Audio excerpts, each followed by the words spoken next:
Good evening from New York. I am Chris Hayes, and it is a big night with major historic breaking news. And I'm going to be with you for the next hour entirely. And after that, the one and only Rachel Maddow will be here. You see her face in the corner box there at 9 p.m. So we expect that sometime early next week that the former president of these United States will surrender to the Manhattan District Attorney's Office, where he will be arrested and face arraignment on felony criminal charges. And that is because this afternoon, a grand jury in Manhattan voted to indict Donald Trump in connection with his role in making $130,000 hush money payments to adult film star Stormy Daniels in the days before 2016 election when he was elected president. Daniels claimed that she and Trump had an affair 10 years prior to that in 2006, just 4 months after Melania Trump gave birth to their son Barron. This is the culmination of an investigation that spanned 5 years and 2 district attorneys.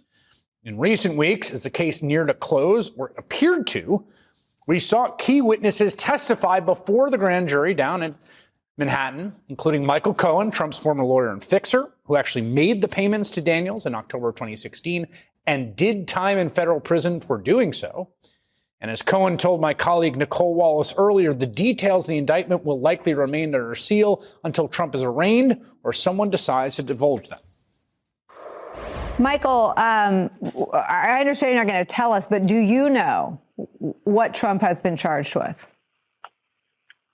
You're right. I won't discuss it even if I did know, because, again, you don't have to tell me, but do you know?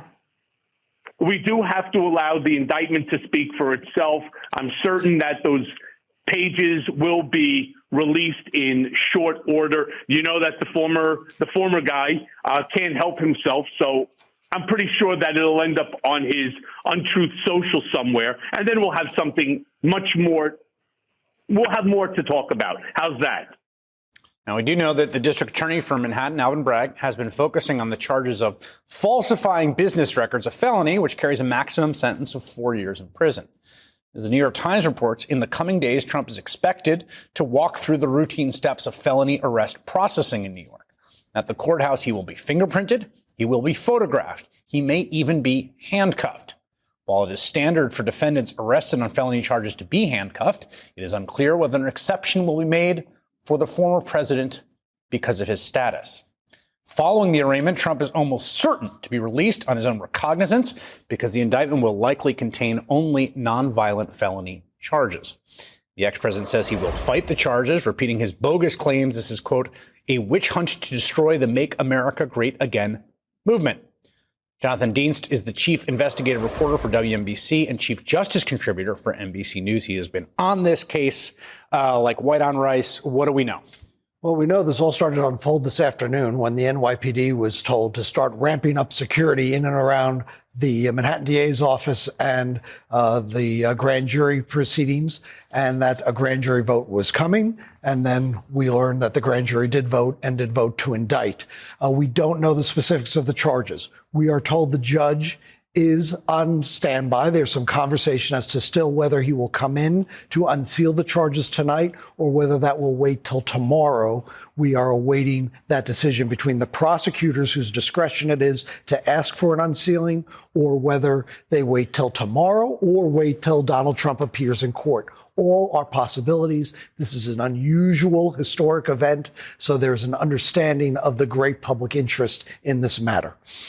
Just so I understand that. So what there was some expectation it would take until he was arraigned that we would get the unsealing, but you're saying that might be expedited given the public interest here. That is a possibility. We are told that conversations are underway between the court and the district attorney's office as to whether they can do that and whether he will do that, but nothing's been decided. So for now, it remains under seal. And again, the conversations about when will Mr. Trump come in, they can't do it tomorrow. The Secret Service, the police have to do a security assessment of that courthouse about how do they get the former president of the United States in and out safely with expected protesters, expected crush of media. He's got to be photographed. He's got to be fingerprinted. He's got to appear before a judge and then leave. He's got to come all the way from Florida to New York. So the guess right now, Monday, Tuesday, probably Tuesday.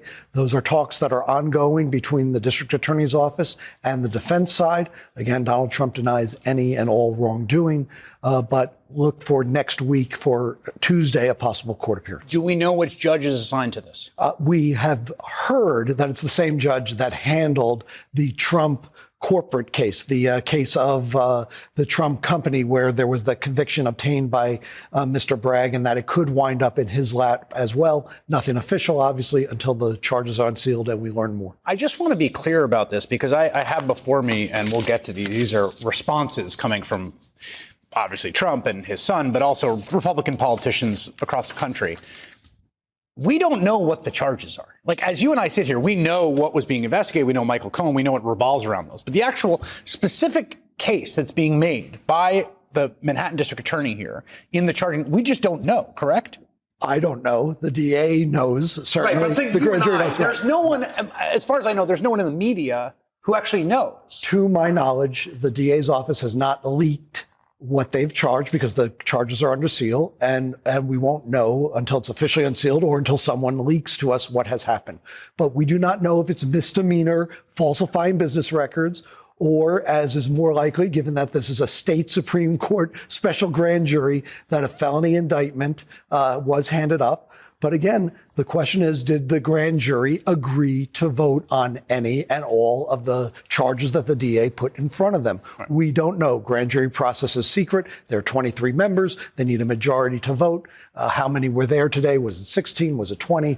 They need a majority. And we await the DA to tell us misdemeanor, and felony. We believe felony because of the nature of the investigation, but we just don't know yet. All right. Jonathan Dienst, who's been just absolutely essential the last week and a half. Thank you, sir, for coming in. I want to go down to Joshua Burns, NBC News correspondent, who is down in West Palm Beach, Florida, outside Mar-a-Lago. Dasha, is the former president there right now, and is the plan to travel to New York? Yeah, Chris, we believe he is there in Mar-a-Lago right now. We haven't yet seen any movement here. And yeah, when this arraignment comes, which NBC hears from at least two sources that this is going to come next week, early next week, we will see him travel, presumably from Mar-a-Lago to LaGuardia or JFK or Newark, and then to the courthouse there in New York City. And, you know, Chris, we are a TV network here, so you can imagine, you know, we're having this historic moment right now. Well, imagine that moment visually of seeing a former president heading to a court to be arraigned. And listen, you know, we've been talking about this moment as a former president is indicted, which of course is significant. But Mr. Trump certainly hasn't forgotten this. So let us not forget that this is also significant because a current candidate is also being indicted right now. And we've been watching here from Palm Beach as he has been focusing on his campaign at the same time as he's been focusing on attacking the Manhattan DA here. And he has certainly been laying the groundwork to use this moment, to use this indictment to rally support. Just moments ago, we saw a fundraising email come through. He is trying to currently, you know, raise money for his campaign because of this. And as I've been talking to some Republican voters, Chris, it seems to be working. There are people I've been talking to, voters in Pennsylvania, for example, that are telling me that they are coming to the former president's defense right now. They do feel like this is unfair. The same voters, by the way, that just a few months ago also told me that they were sick and tired of some of the drama that he brought to the table. So it's interesting to see the push and pull, you know, as he comes out there, as he starts to bring back some of that rhetoric. He does tend to reel back in some of the voters that even, you know, tend to say, this has gotten to be too much. It's going to be important to watch as he sucks up all of the oxygen, as other candidates try to jump into this race. It is going to be the Trump show as long as this investigation continues and the others that are coming down the pike here as well, Chris. Yeah, and we should just note, to your point, Dasha, about him being a candidate, there was lots of reporting suggesting that part of the calculation declaring as early as he did was precisely because he anticipated the possibility of criminal prosecution. Obviously, that was in the news, and wanted to kind of have the shield of politics at his side. So there's a sort of interesting cause and effect there. Dasha Burns, thank you so much for that dispatch. I appreciate it. I want to go to Ari Melber, who's MSNBC's chief legal correspondent. Well, Ari, thoughts? It's here. It's here, Chris. It's a day many thought might have never come, even though Donald Trump was known for being under investigation, for skirting the law, for breaking the law, for openly speaking like a gangster, a mob boss, talking about rats and not cooperating. He normalized, even among his critics, the idea that he could act like this and not be arrested. And as you've covered and we've discussed, you get a self-perpetuating aura of fake invincibility when you get away or are perceived to get away with things. Well, he's not getting away with it. The DA has a statement out late today saying they're in touch with his lawyers about his surrender in New York. And surrender he will and come in for a booking and arrest. Why? Because the alternative is worse. If he does not surrender, and he understands this and his lawyers do, then he would be pursued like a fugitive. The indignity of that, and for him, the headlines and the video imagery of that would be even worse. So right now, today, everything changes. He becomes a defendant. He is in a process he does not control. His future, not only potentially as a candidate, as you mentioned earlier, but his liberty, his personal liberty, whether or not he ends up incarcerated, all of these things will be up to other people, not him. I can tell you that's a sobering experience for anyone who's had a brush with the law. It is something many of his aides, his former lawyer, now a star witness here, Michael Cohen, have experienced. But Chris, he never has. And whatever the bluster and whatever the attitude and whatever the internet posts, he's going to learn very quickly what it feels like and why it's different when your fate is up to others. Yeah, that's a really important point. I want to just stay on that for a second. You know, this is someone who, Ari, you know, as you and I both covered, right, is one of the most notorious civil litigants probably in America, right? One of the most prodigious suers and person being sued, right? This is someone who has used the civil law system, you know, to his advantage. He has stiff contractors. He's been sued over it. That is just a totally difference in kind. What you're able to do in civil court, what the rules of the road are in civil court, the stakes vis-a-vis your personal liberty. And he has, for all of the skirting the law and all of the, you know, the sort of, the kind of bravado that he's had about it, he has never, in his long life and long career, in and out of court, been in this particular situation. No, he hasn't. And what's interesting about how many problems he's had with the law is you have to find people who are really in gang life, street culture, mafia life, who even know as many people who've gone to prison as he has. So whether or not he's on good terms with Mr. Cohen, he's not, or good terms with his CFO, Mr. Weisselberg, he apparently has, at least as of recently, been. Manafort, his campaign chair, going to prison. He has seen it. He fears it by all accounts we can tell. And so he both has never had to personally deal with it and yet has also watched, according to the New York Times and other accounts, in horror as others have been dealt with this. So again, Chris, some of this stuff feels dramatic because Donald Trump is a drama king and he tries to make it that way. But some of it is dramatic precisely because he did and does move differently. He has broken many rules and allegedly, according to the New York grand jury laws, he's legally presumed innocent. That will play out. And so he has to face this. But I'll remind everyone, because there's so many cases to keep track of, there's no pardon that can save him in New York. There's no Republican election that can save him the way Steve Bannon got a federal pardon. There's no federal pardon that applies here. And Donald Trump may have learned late on the job or slowly, but he knows that now. He knows more about federalism than he might have 10 years ago. And so he really knows that while he can make all the noise he wants in public, and he wants to cast this as a political issue, not a legal one, as a legal matter, he doesn't have a backstop. He doesn't have a get out of jail free card. If he has the facts and he can beat this at trial, as with any other defendant in America, we'll cover that and respect that under the rule of law. But there's nothing out of court that can save him now, and I think that probably scares him more than anything. That's a really, really well said point, Ari Melber. As always, great to have you on. I want to go to our panel here to talk this through. We got Andrew Weissman, lead prosecutor for Robert Mueller's team.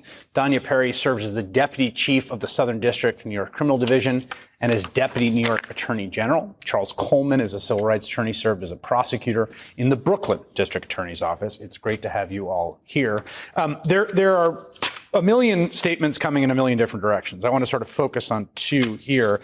Let's just start. I'll give you the short version of the Trump response. There's a very, very long response. But the first thing he wrote was that he had been indicated. These thugs and radical left monsters have just indicated the 45th president of the United States of America and the leading Republican candidate by far of the 2024 nomination for president. This is an attack on our country, the likes of which has never been seen before. It is likewise a continuing attack on our once free and fair elections. USA now a third world nation, a nation in serious decline. So sad. And I should say this theme is played out throughout Republican responses. Putting that aside for a moment, your reaction to the news. Let's just pick up on the part about the rule of law and how we're seen in other countries, which Donald Trump sort of played up, which is quite the contrary. We are an aberration. We're seeing many sort of so-called first world countries where political leaders are held to account, whether they are political leaders at the time or former political leaders. They don't have our Department of Justice rule that you can't indict a sitting president. You have Benjamin Netanyahu right now, who's under indictment for corruption charges. I think this puts us in the mainstream of the rule of law.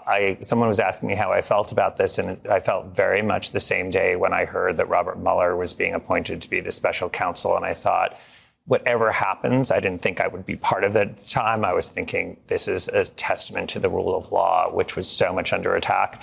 Obviously, we've witnessed what's happened since then. I actually think Donald Trump, when he was president, learned how to use the system the same way he had used the civil law system to manipulate results, and he could easily do that as the president. We saw that by the use of pardons, the way that he helped his friends and hurt his foes.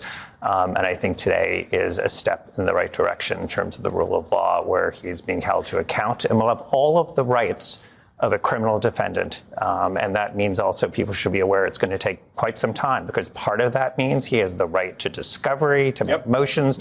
All of that is something that comes with it. For the people who are saying this is a great day because he's being held to account, they need to understand the other part of that, which is all of us know is something that goes with the rule of law. As it should. Chris, when I look at that statement or listen to it, the thing that jumps out at me is the notion of status. And when I say status, it works in very different ways. He made reference to his status in a number of different places. The 45th president, someone who is currently the leading by far Republican candidate. And the reason he's doing that is because he wants to still hold on to the myth that because I am these things and have this status, I should be treated differently. And that's part of what all of America is seeing does not hold. But it's important to understand that we as Americans are about to get a front row seat into how status actually plays out when you see these things take place. Let's be clear. Donald Trump is no regular defendant. He does have resources that the average person is not going to have. And as Andrew just alluded to, there are going to be a number of legal maneuvers throughout this entire process, even with this little case, quotation marks, here in New York, that are going to have him tied up in court on purpose much longer than your average defendant. And that is also a function of status. And I'll pick up on another point that is kind of baked into those comments, is the irony and the perversity of Donald Trump attacking this prosecution as inconsistent with the rule of law, given the Department of Justice under him and under Bill Barr, to be personal for a moment, but it also, is widely known. I represented Michael Cohen, not in the underlying criminal case, but in the successful bid to get him sprung from prison after he was unlawfully remanded into solitary confinement for daring to publish a book about his experiences with former President Trump. I also represented Michael Avenatti in a very separate matter, weird confluence. And whatever you want to say about him, this was in his federal extortion trial. He was, as a first-time defendant and offender, pre-trial, he was also thrown into solitary confinement. And so, again, this was a perversion of the rule of law under the former president. So there's a lot of irony in his statements. There's an old statement that saying from a Latin American dictator from for my friends anything, for my enemies the law, and we use it a lot with Trump, right? Because that's really kind of the way that he's operated. I want to stay here though on this point because I think this is really important for people watching this right now and sort of making way of this. This point about what the rule of law means, which has really kind of been the nub of the whole question of Donald Trump from the very beginning, right? From the lock her up stuff, right? From like all this, like, what does this mean? What does it cash out to, that phrase we use?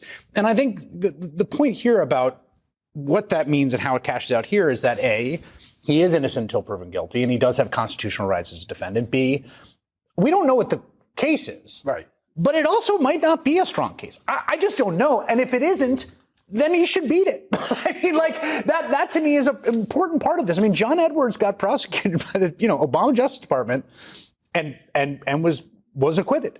Robert Menendez, a sitting U.S. senator, was indicted and prosecuted. He was acquitted. Now, those are people who have way more resources than your average defendant getting arraigned and booked in Brooklyn or Manhattan, right?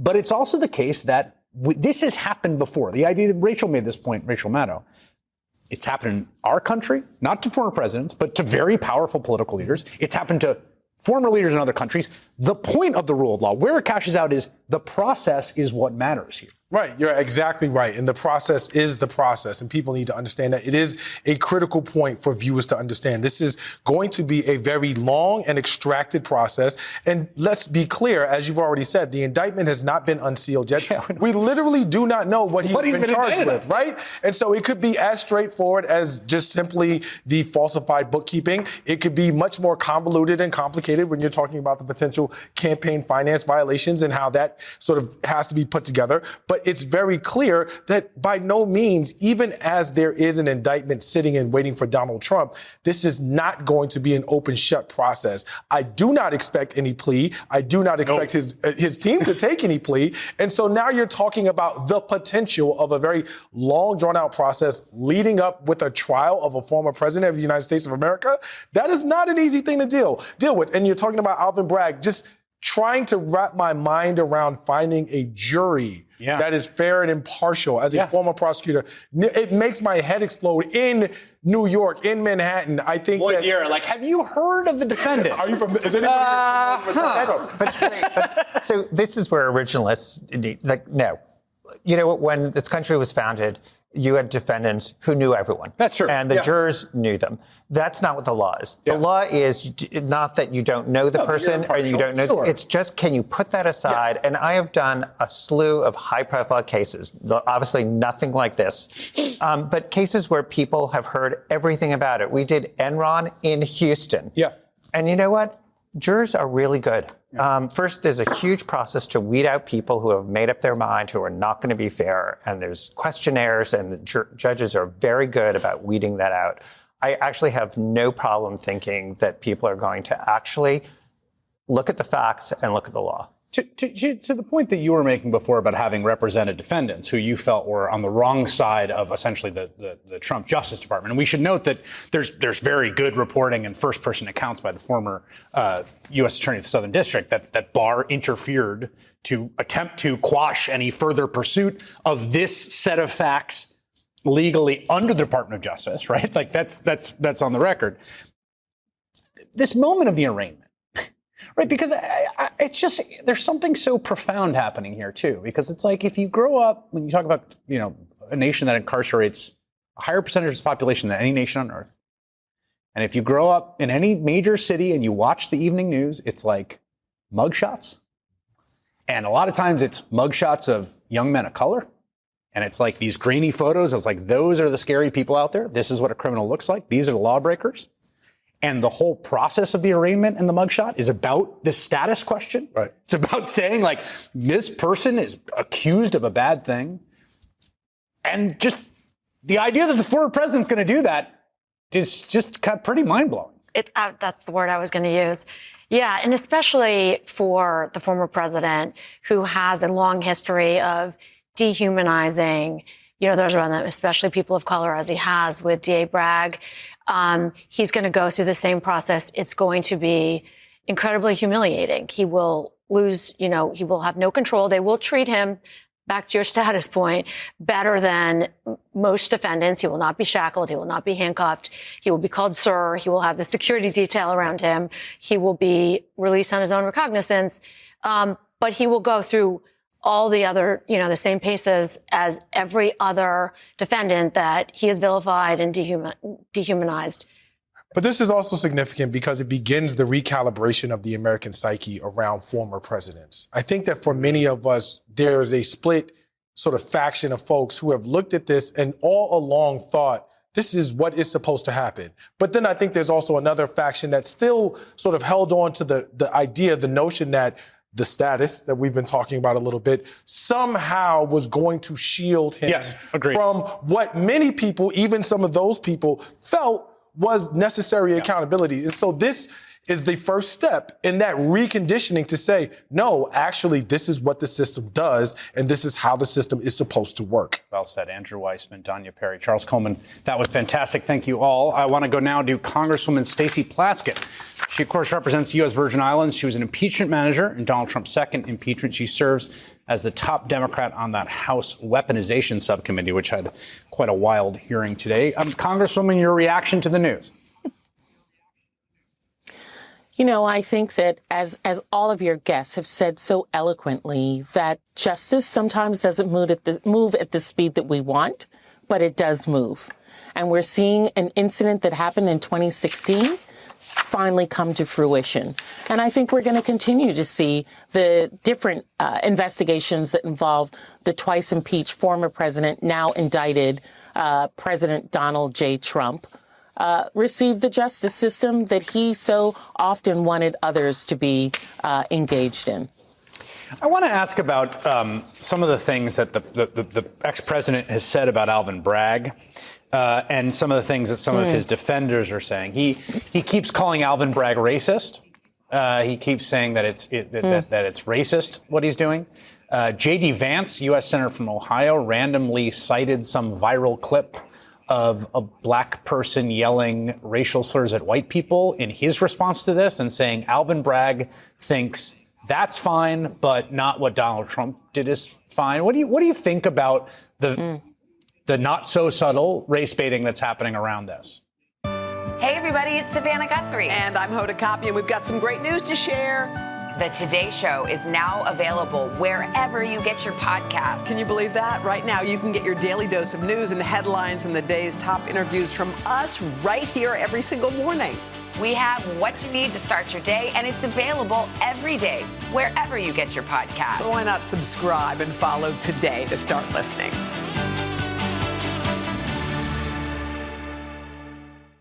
Hi, I'm Tom Llamas, and for me, the news is so much more than a headline. It informs, it inspires, and it still matters. To cover it, you have to be in it. We'll take you to the front lines of the story, where it's actually happening, with NBC News journalists on the ground from all over the world. We cover what you need to know and bring your newsfeed to life. In primetime and streaming live, it's your news playlist. Join me for Top Story, weeknights at 7 Eastern on NBC News Now.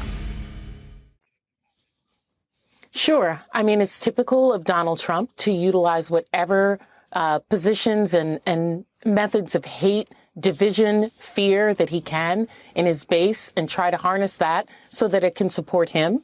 Today in the Weaponization Committee, I had a discussion about the chairman of that committee, Jim Jordan, being used by Donald Trump as well to try and use the federal government and Congress specifically to weaponize it against Alvin Bragg.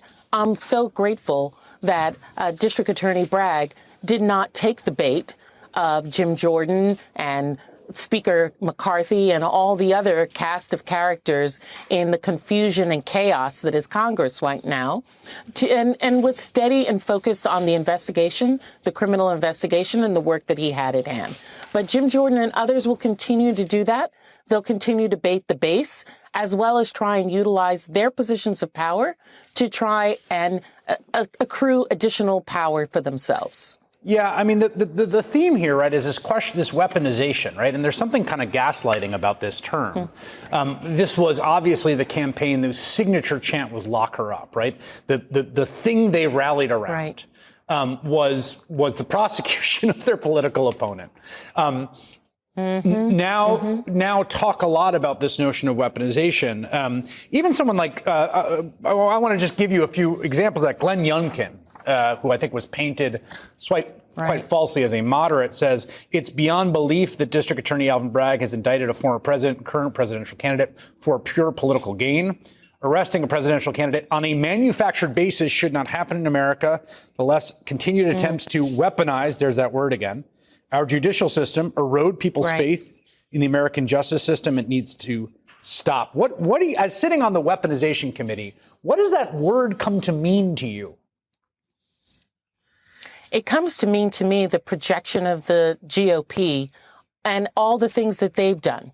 I mean, we have testimony. There was an article in the New York Times just yesterday that outlined John Kelly, the former chief of staff for President Trump, discussing Trump's attempts at weaponization, listing all of the individuals that he wanted the FBI, the DOJ, and IRS to go after. And yet they're the ones who say that the federal government is weaponized against them. Come on, give me a break. Jim Jordan utilizing the committee to try and give comfort and try to protect not only the president, but insurrectionists against conspiracy theorists, against individuals who utilize not just race baiting, but the Great Replacement theory, using anti-Semitism, and all the other tropes and isms that are out there that are used to divide our country.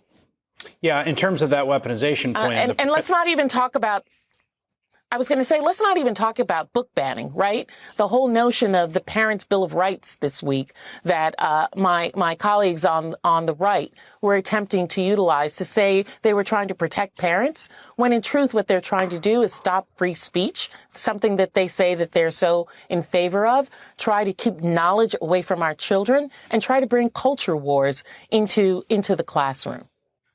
That point about projection, which I think is true about so much, we should just note that in a statement about the weaponization of the legal system, another Republican, prominent Republican, Ron DeSantis, who is expected to be a rival to Donald Trump, he said the weaponization of the legal system to advance a political agenda turns rule of law on its head. That's the first part. And then he concludes by saying Florida will not assist in an extradition request, given the questionable circumstances at issue with this Soros-backed Manhattan prosecutor and his political agenda. I should note, I think he made that statement after Trump already made it clear he was going to surrender, so it's a little bit of an empty gesture.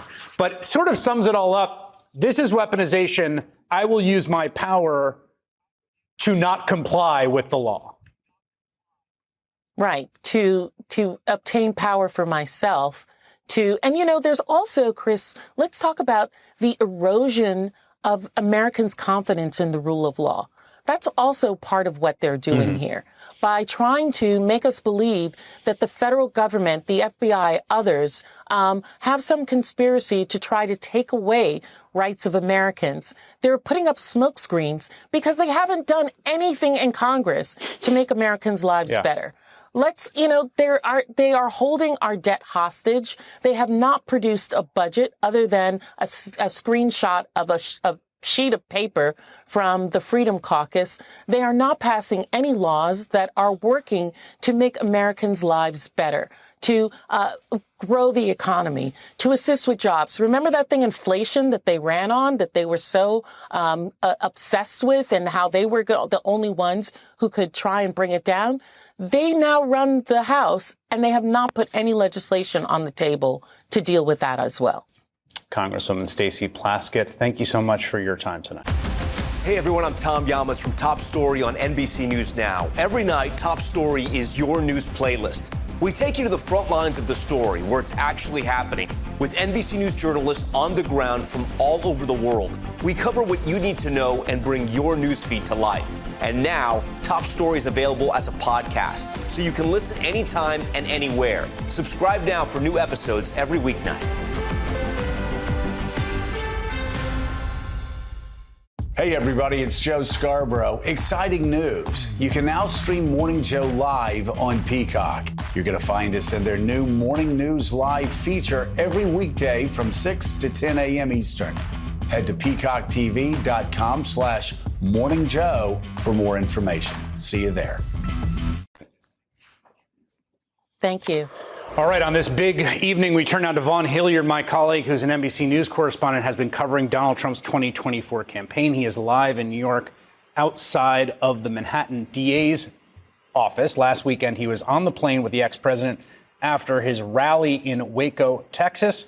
Vaughn, it seems like they are going to get the ex-president up there for arraignment next week. Is that your understanding?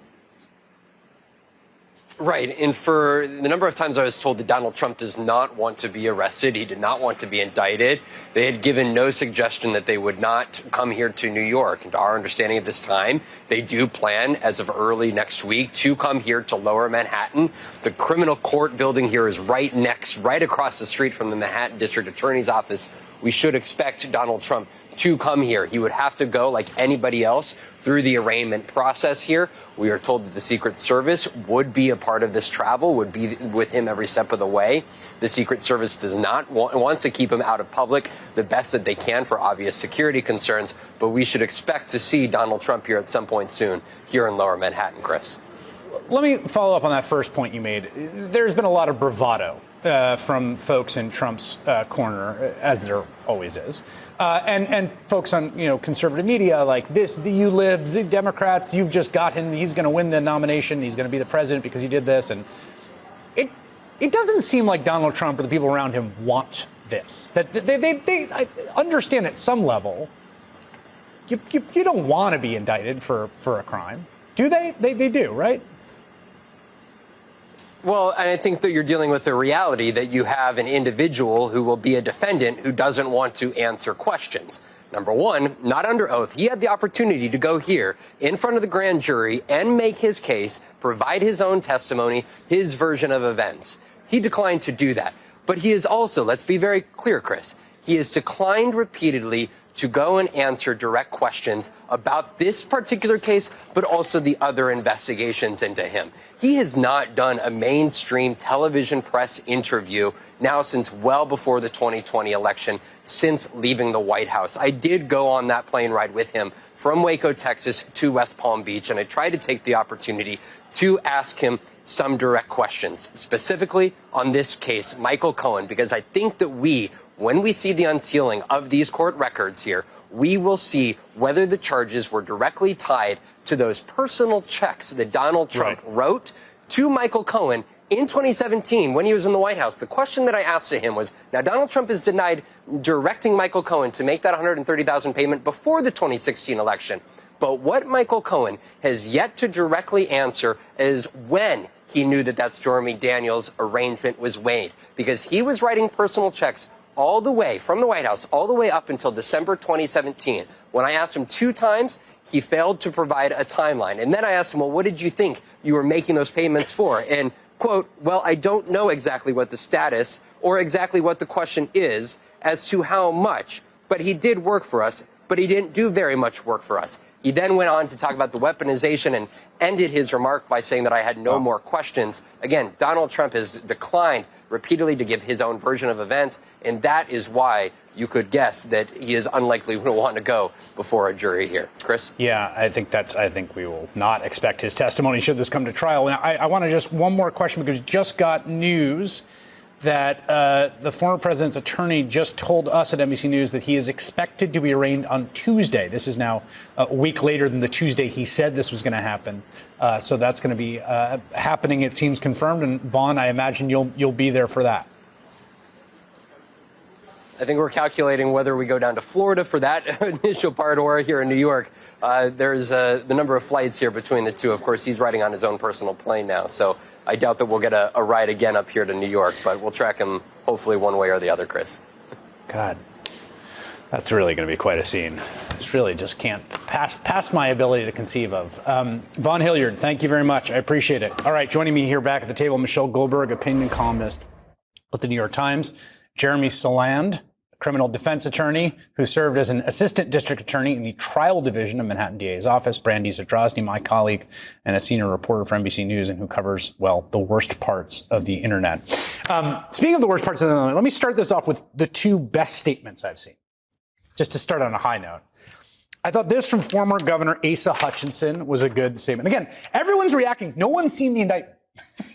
Like, literally, all these people, all this paper, no one knows what the indictment is, right? So just keep that in mind. This is former Governor Asa Hutchinson, a Republican, who said, "It is a dark day for America when a former president is indicted on criminal charges. While the grand jury found credible facts to support the charges, it is important the presumption of innocence follows Mr. Trump.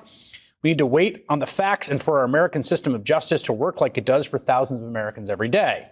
Finally, it is essential the decision on America's next president be made at the ballot box, not in the court system. Donald Trump should not be the next president. That should be decided by the voters." So I thought that was a pretty good one. And then here's Nancy Pelosi. This just came through. She said, "The grand jury has acted upon the facts and the law. No one is above the law, and everyone has a right to trial to prove innocence. Hopefully, the former president will peacefully respect the system, which grants him that right." I mean, I thought the best statement came from one of the members of the Exonerated Five. Yusuf Salam. Yes, he just tweeted karma. Yes. You know, although, of course, you don't get indicted for karma. You get indicted for committing an actual crime, not just for being a wretched individual. What I think is important to remember, although we don't know the details of the indictment yet, and so, you know, all the speculation about whether or not this is a novel legal case, we just don't know. But I think we do have a pretty good idea that it's related to the payoffs to Stormy Daniels, possibly to Karen McDougal. There was reporting to that effect in the Wall Street Journal. And this is being treated as some kind of separate penny ante matter compared to, and certainly it doesn't compare to January 6th. It doesn't compare to trying to subvert the election. Just trying to subvert the 2020 election. But I think it's important to remember that this actually was trying to subvert a different election. Yes, correct. Right? Yes. All of these cases, all of the crimes that Donald Trump finds himself either indicted for, investigated for, impeached for, are all about the kind of corrupt pursuit of power. And so this, you know, it's not, the 2016 election was so close. It was a rounding error, you know, by which he won in some of these states. And you just don't know whether, but for this crime that we know that Michael Cohen committed on Trump's behalf, whether Trump ever would have been president at all.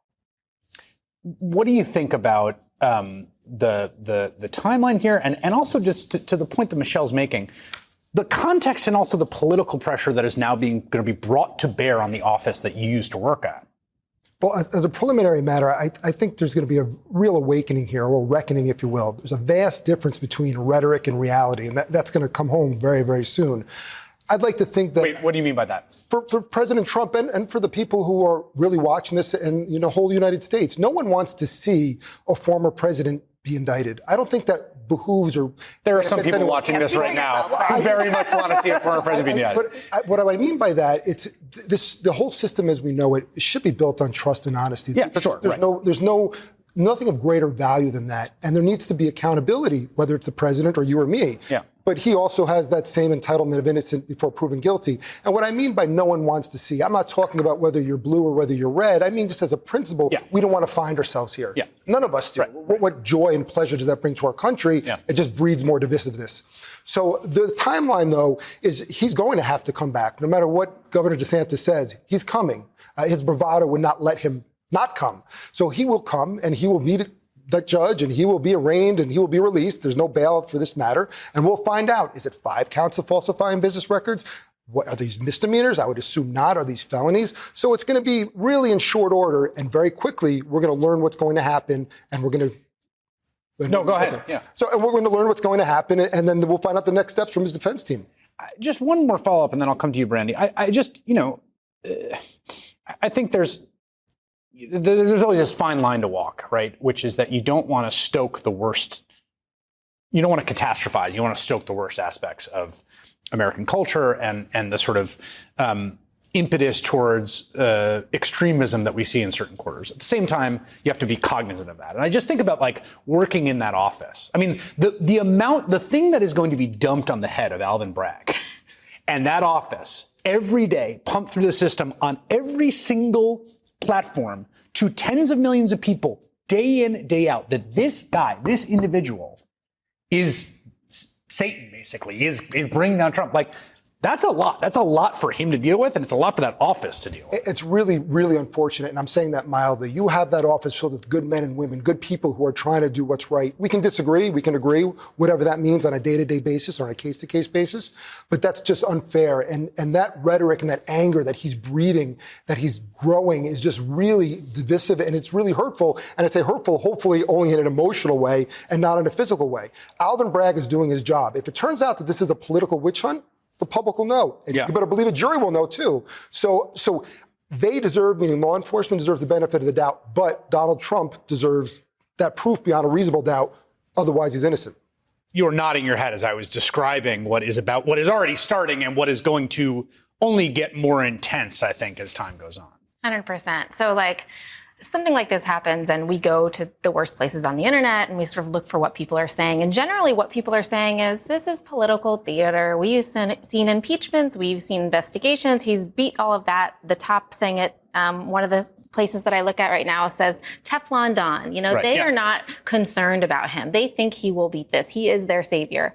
The one thing that is concerning is that all eyes are on Bragg. He is the devil in this scenario. And so the amount of not just hate, but probable, likely, possible political violence that is really just honed in at him, that's really worrying. And the researchers that I talked to, that is the one thing that sticks out to them, that they're like, we're kind of okay. This isn't a January 6th moment where all these groups will come together for this one purpose. But there is one thing that they have on their sights, and it's Bragg. I want to ask, for people watching this, I've had this conversation a bunch of times with people who've said, I don't like this case. And I've said this myself, and not that I don't like this case, because it's not for me to like or not like. I mean, the facts and the law are what they are. I haven't seen the indictment. What I do feel like is the greatest crime that Donald Trump committed was the most frontal assault on the Union since Fort Sumter. The first, violent transfer of power since the cannons fired after Lincoln was elected. The attempt to install himself as the winner over the rightful winner against the will of the majority of the American people, in contravention of the fundamental constitutional principle upon which this nation was founded. That's the first line of the obit. That's the first line of the biography. Like, that is Donald Trump, right? This case is not that.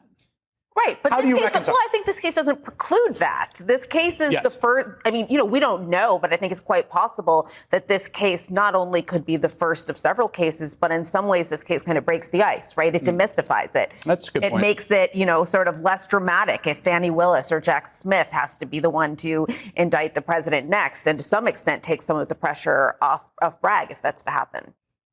I would argue whether this is that, as we just described, is really irrelevant. This is bad. Felony is bad. Under what analysis do we say, oh, it's only a Class C felony or a multiple? Oh, it's not January 6th. This is still a horrific thing for anybody. Well, and that's the point that I think that you're seeing in those forums, right? Is that they have he has spun this kind of reality distortion field, which is like, no one can get me. If he can get away with fomenting January 6th, an attack on the Capitol, now we're going to get him for some payments to a person that he may or may not have paid for sex and then given her hush money. Like, that's just, it's so small potatoes to these people. Like, they think that he's gotten away with all of this. So why won't he get away with one more thing? Which is why I do think Tuesday will be a rude awakening in that respect. Well, you got to use awakening very carefully. Yeah, no, that's true. There's no permanent awakening. But, Jeremy Saland, Michelle Goldberg, Brandy Zadrosny, thank you all for joining us. Harry Litman is a former U.S. attorney, former deputy assistant attorney general at the Justice Department, and he joins me now. Harry, I want to ask you this question. I don't know if you're prepared to answer this, but I'll ask you because you're very quick on your feet. What do you think the conversations at DOJ are tonight? Merrick Garland, Jack Smith, all the folks in that office watching this unfold? I think they realize this is the new normal now. We have a swirl of reactions to this event as if it's kind of at last, there's excitement perhaps or solemnity or whatever. But I think the point that Brandy was just making and that you were making, Chris, is the salient one. Normally charges are brought and it's the time for society to take a step back and see how it plays out. Will not be happening here. Every routine pre-litigation motion is going to be played out in this crazy crucible, not just of Trump, but as we learned today, J.D. Vance and Ron DeSantis. It's going to be not just a crazy, but an almost unbelievably stressful moment for the system. So in that sense, I think they're falling it hard. The point that you were just making about the relative righteousness of the case, I think Bragg has done things to shore that up, by the way. I have some surmises there. But they know that in some ways the conduct they're investigating goes more to the heart of his wickedness as a president. But it's just not, it's going to be the political sturm and drang doesn't stop now. It's in fact going to play out all the more intensely. And Trump himself, however scared he may be personally, is resolved to have every move here be a kind of plebiscite on MAGA land and assert this is the deep state going after them. So we should just know we're at the beginning of a long road, and that will include Fulton County, and I hope and think DOJ that we've never seen before, where every aspect of the criminal justice system is going to play out through this very intense prism of a sort of Manichaean political view that's just a third of the country thinks one thing and 2/3 think the other. Let me follow up on that. As someone who has served as a U.S. attorney and was a prosecutor and had to run an office, right, where you made these calls. I mean, just to level set here, most prosecutions in America, right, whether it's district attorneys in counties or federal U.S. attorneys, it's mostly pleas. Particularly U.S. attorneys' offices typically bring incredibly strong cases, and the vast majority of defendants plea. That's the way the entire U.S. criminal justice funnel works. When you know you're going to bring a case that is not going to plea, and when you know you are going to bring a case against someone who is going to have deep pockets and lots of lawyers and lots of support, as Alvin Bragg knows here, it's got to change the psychology of all of this. And then when it's the president of the United States and you're making history, you got to imagine this was made in a quite considered fashion. That's the big point. Yes, it changes the psychology, but it changes it from the outset. It changed it for Bragg when he made the decision to go ahead. It's probably one of the reasons that Garland has been, criticized for his methodical circumspection in going forward. That they've already played through. But still, you think that when it's time for charges and the people of the United States to step forward in court, then that will be the main show. And it won't be here. It will be a combined crazy show of politics and law, and they're going to need extreme discipline to just wear their blinkers, play out their case in court, and not take the bait that's going to be given every single day by Trump and his supporters. All right, Harry Lippman, thank you very much. Douglas Bringley is a presidential historian, professor of history at Rice University. Jen Psaki is the former Biden White House press secretary, now host of Inside with Jen Psaki on Peacock and MSNBC. And let me start with you, Jen, remotely, because I was asking Harry to think about the conversations happening at the Department of Justice. Obviously, you don't know who they are. What's happening in the White House right now? I mean, it's not, everyone gets the same news alerts. Everyone's drinking from the same water. Everyone understands what's going on, whether you're focused on putting together the president's remarks tomorrow on electrification or not. That's right. And the White House obviously didn't have any advance notice of this, Chris. So in the White House on a night like this, when this news broke, when the news alerts came out, there was probably a lot of people saying, holy cow, or something stronger that's not appropriate for an 8 p.m. show in the White House. And then what they are conveying to everybody in the cabinet, to senior members of the team, is keep your head down and do not speak to this. They are going to be very quiet for as long as they can, in part because as a policy, they don't comment on ongoing criminal investigations, but also because they don't want to feed into the politics of this. And they know that. So their biggest challenge is almost going to be keeping everybody as quiet as possible and keeping limited to a couple of sentences around how they're going to respond to this. Yeah, and we should say that this is a long-standing policy, right? We don't comment on ongoing criminal investigations. I've heard you say those words from the podium. Many times. Your Comes successor. naturally. Yes, it's very easy. It's like a little verbal macro loaded into your brain. So I don't think that's going to be hard. And I think you're right. Although it also is a strong counterpoint to the statements that, everyone's issuing without having actually seen the indictment. Professor Brinkley, let me ask you this. We use the word unprecedented a lot in these times with good rationale. This is unprecedented. We don't have a technical precedent. How significant is it? I think it's gigantic. I think we'll all remember where we were when we got the news that Donald Trump was indicted. He's been an outlaw figure for years. The law's always been on his heels. It seems tonight he met his first round of comeuppance. You were talking with Jen about imagining what Joe Biden hearing the news. I was thinking about Bill and Hillary Clinton in Chappaqua getting news after all of, as you mentioned, all the lock her up as his rally. Now Donald Trump is the first indicted president in American history. But this has, it would be different if he was just an ex-president, as you know, Chris. But the fact is he's the leader of the Republican Party. They're all on the right lining up behind him in a defense. And this is going to become a big reality TV show, Law and Order, which might end up in a mugshot of Donald Trump that he ends up using as a campaign poster. We're in very strange and weird times as this unfurls in the coming weeks.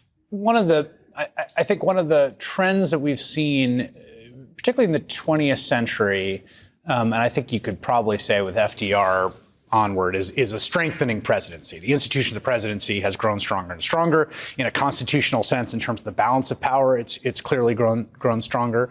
There's been a diminution of congressional power in a constitutional and political sense, particularly as compared to how the founders conceived it. Watergate and Nixon represented a moment where there was a little bit of rebalancing in that respect, congressional oversight of the national security state and all these things. Do you think will we look back as this moment and this era as another kind of fulcrum for those sort of constitutional questions of balance? I hope so, because bottom line, this is about legal accountability. I mean, Richard Nixon during Watergate period said, if you're president, it's not illegal. Right. I was recently in the Watergate room up there in D.C., and they have it on the wall, the famous quote of Nixon. And tonight we learned that if you're a president or running for president or an ex-president, you break the law, you are no different than any other citizen. What I find most disturbing, though, are the racial and anti-Semitic undertones going on here. The fact that District Attorney Bragg is being, Trump is using racial language where the people evoking, like Governor DeSantis of George Soros, the fact that Trump days ago had a baseball bat, that he was wielding. And most importantly, my takeaway is we always look at presidents. Well, Donald Trump's never been part of any president's club. It's all of the presidents and Trump. He's part of an outlaw club, Mafia, Dillinger, Billy the Kid. And only days ago, he was telling Sean Hannity about his love of Jesse James, the Missouri outlaw. So he sees that there's this other realm beyond the establishment world, and that's the one he's riding high on. Jen, I tend to think that political ramifications of something like this are going to change a million times. It's very early, and no doubt.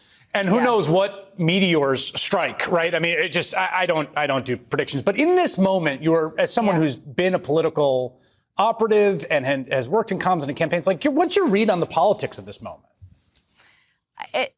As you've just said, this is unprecedented, in part because a former president has not broken the law in this way and been held accountable by the judicial system, right? So in many ways, this is the judicial system working as it should, which is a big part of our democracy. The politics of this, Chris, I would say there's a lot of emphasis on how much this is going to help Donald Trump. I don't think we know that yet, and that hasn't played out. That may help him win the Republican nomination. Again, long time for that too, but clearly he's coalescing some support there for a range of reasons as well.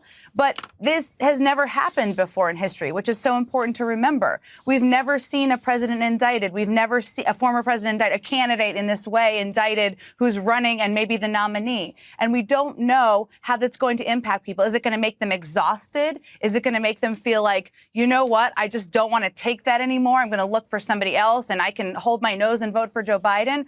We don't know yet, but betting it's going to go the other way, we don't know that either. There's one precedent here that I can cite, which is the 1912 precedent, in which Eugene Debs. I wasn't thinking of that one, so thank you for bringing that up. Well, Eugene Debs. I'm with two historians of sorts here, so yes, now I know, I'll never forget. Eugene Debs convicted of a garbage. I think it was. I don't know if it was an Espionage Act violation, but essentially a ridiculous. Yeah, he came into Ohio and he got arrested and stayed in jail. He was in jail when he ran for president. 1912, one of the most fascinating elections this country's ever seen. That precedent has been actually explicitly cited by Donald Trump's lawyers, Eugene Debs of all people, who of course was an American socialist, as the fact that there is no constitutional prohibition on a president running while under indictment, running while facing trial, running while being in jail. That's right. And, you know, with Debs, he was in prison and Woodrow Wilson just kept him there. He wouldn't see him or do anything. When Warren Harding, the most conservative president, came in, he got Debs out and even met with Debs at the White House. And famously, Harding said to Debs, so you're the guy that's everybody's talking about, that's, you know, that's caused all this trouble. And they oddly got along pretty well. The point is, this is a strange moment now because with Nixon, all the president's men went to jail. The Attorney General John Mitchell and H.R. Haldeman and John Ehrlichman, the list is long. But the pardon that Gerald Ford, which most historians have said, give accolades to Ford. He healed the nation. Ford's memoir is called A Time to Heal. Now I don't know about it. After living through Trump, it may have been a mistake to pardon Nixon because it allows people like Trump or bad operators to fill themselves with unwelcomed hubris. I think the historical consensus on that pardon has really shifted for exactly the reasons you've noted, Douglas Brinkley. It's a great pleasure to have you here.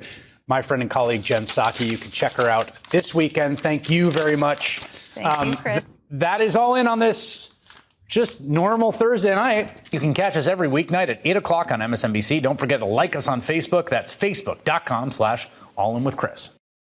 Hi, everyone. It's Nicole Wallace, host of MSNBC's Deadline White House. These days, it seems like every news story out there is about the law, whether it's the multiple investigations into Donald Trump, decisions by the Supreme Court, or the ongoing fallout from the January 6th committee's findings. That is why we have launched Deadline Legal Blog, where legal expert and former prosecutor Jordan Rubin breaks down the legal implications to some of the biggest stories of the day. Read the latest at msnbc.com/deadlineblog.